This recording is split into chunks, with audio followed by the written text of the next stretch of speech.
家好，我是苏的阿苏，好久不见。这一期视频呢，是我们全新系列的第一期，就是我们的爵士大师课。那在这个系列里呢，我将会化身成为爵士小萌新，带领着大家一起来到一些非常优秀的爵士前辈的家里面，一起畅聊爵士乐，顺便偷偷学点新知识哈。今天呢，我们将要拜访的是来自美国的小号手 J Kyle Gregory 博士。Kyle 师从于美国音乐大师 William Adam 和 David Baker。1995年获得小号演奏和爵士教育学博士学位，在世界各地从事爵士乐演出和教学已经有30多年了。我虽然跟 Kyle 认识的时间不算很长，但他已经成为了我生活中非常重要的好同事、好朋友，尤其是好老师。但很可惜的是，他很快就要回国生活了。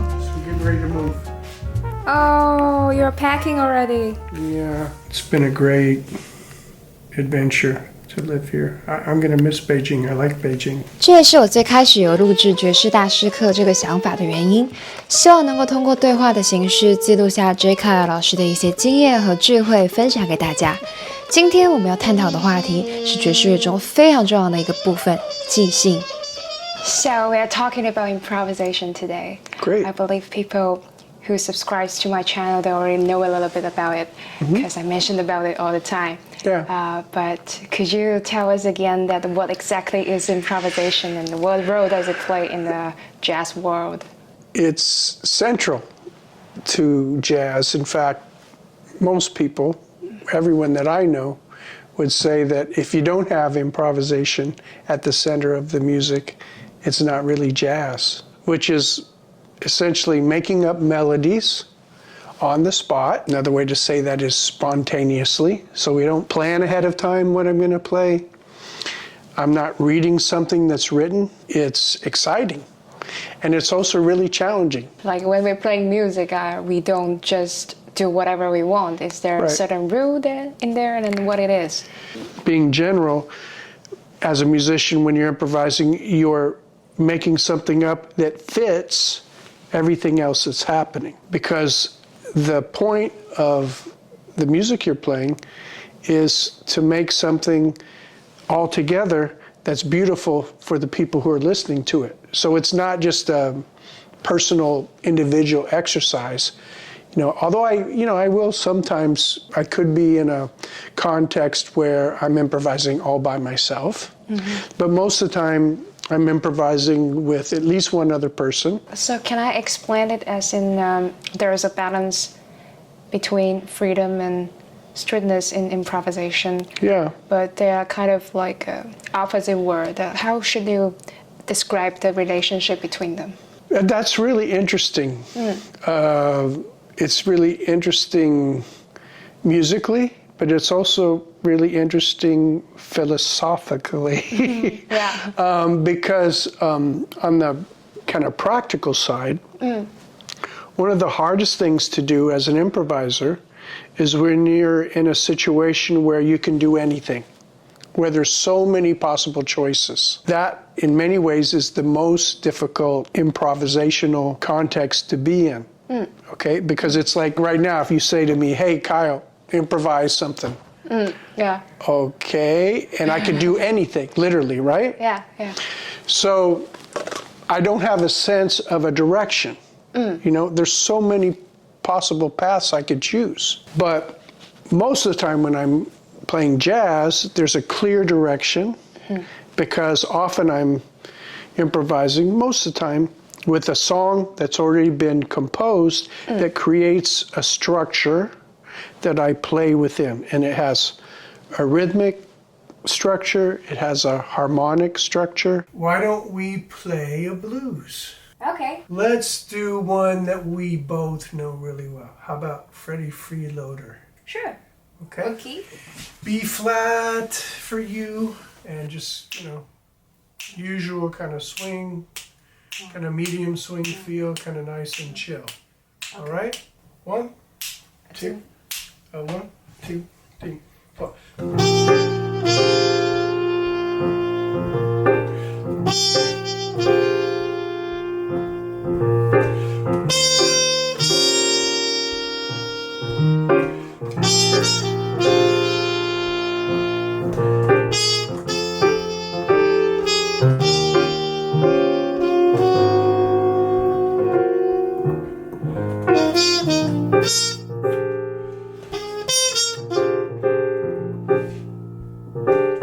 is improvisation? It seems like it's better for people to watch a live show because it happens differently every time you play.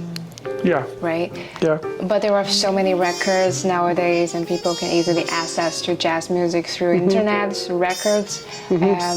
What do you think of the recordings? Actually, whether it's a recording or a live performance, it's really important for the listeners to understand what's happening, that there's improvising going on. And maybe sometimes, you know, when people just hear recordings, they may not be so aware of that. It also could happen when they see even a live performance, that they're not aware that, hey, these choices are just being made in the moment. Okay. But it's important for people to know that because it shapes how you hear it. And it's a big difference between improvised music and pop music. Again, I'm generalizing. But pop music, we love it because we know it. And you could hear a recording of, you know, Michael Jackson, okay? And when you go to a concert and Michael's doing Beat It, you're going to hear the same melody, and you know it because you've heard it many times. Yeah. It's in your memory. Yeah. And the joy of pop music is hearing melodies that you know. Okay? And you kind of participate in that experience because you're in your mind, in your soul, you're singing the same thing With them. that Michael's doing. Yeah. Right? And you have a connection through that. Yeah. Well, jazz, when there's improvising, it doesn't work that way because even the musician who's improvising doesn't know what they're going to do.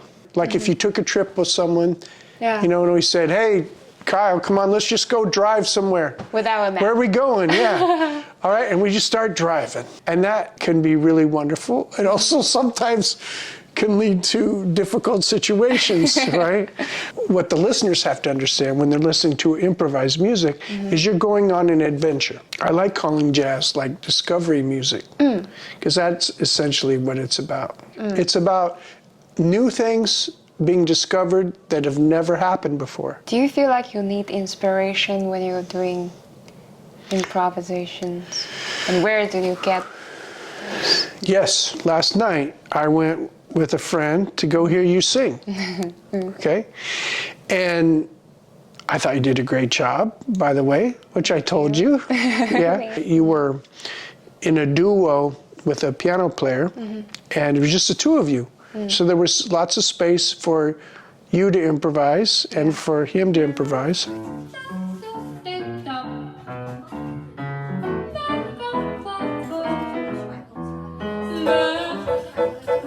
I noticed that in your improvised solos, you're kind of like exploring a little bit.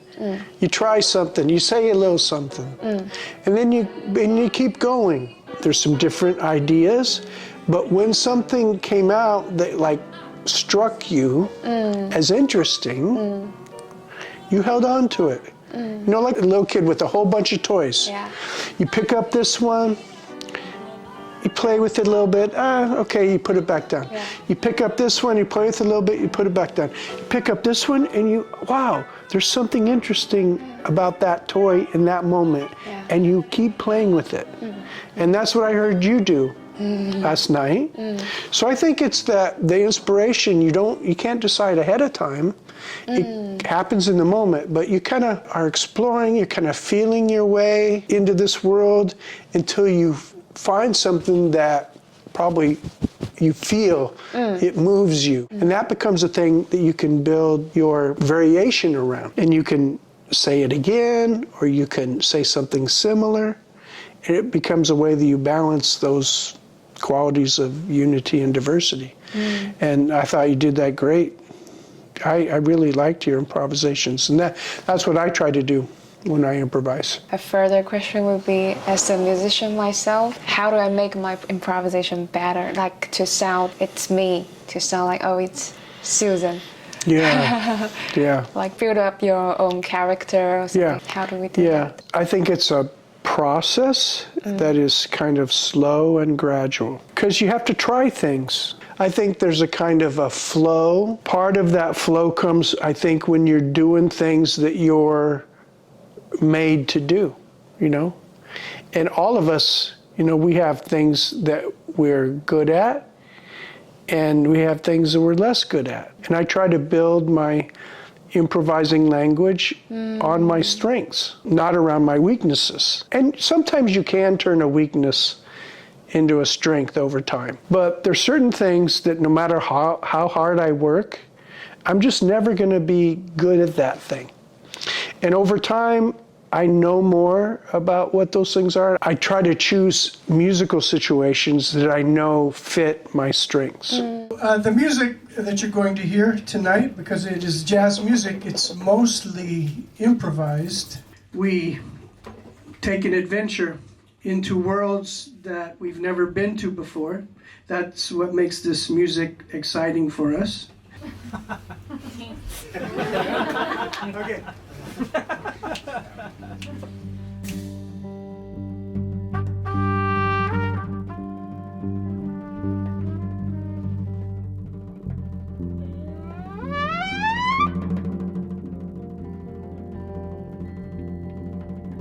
To close this conversation, like if there's only one thing that you want to tell a jazz learner, what would you say to them? But I would say to anyone, every human being will be a happier human being if they find a space in their life where they get to be an improviser, because every human being is born with the capacity to be creative. Improvising essentially just needs one thing, an imagination, and to have some space where you get to be free. And it's not important that you become famous. It's not even important that you become great at it. What's important is one thing, that you do it, even a little bit every day. It could be writing in a journal. It could be, you know, calligraphy, where you're exercising your creative muscles and your imagination and being spontaneous, you know, where you're not just stuck in a, I have to do 1, then 2, then 3, then 4, but a space where there's space. And you're free to choose. You know, even just having a little bit of that time, if you don't have some time where your soul can just improvise and be, I just think it makes our lives, no matter who we are, it makes our lives smaller. You know, so I would just say to everybody, find some place where you can improvise. For me, it's the best part of jazz. And it's why I love sharing jazz with people. That's lovely. Great. Thank you. You're welcome. Thank you so much. You're welcome.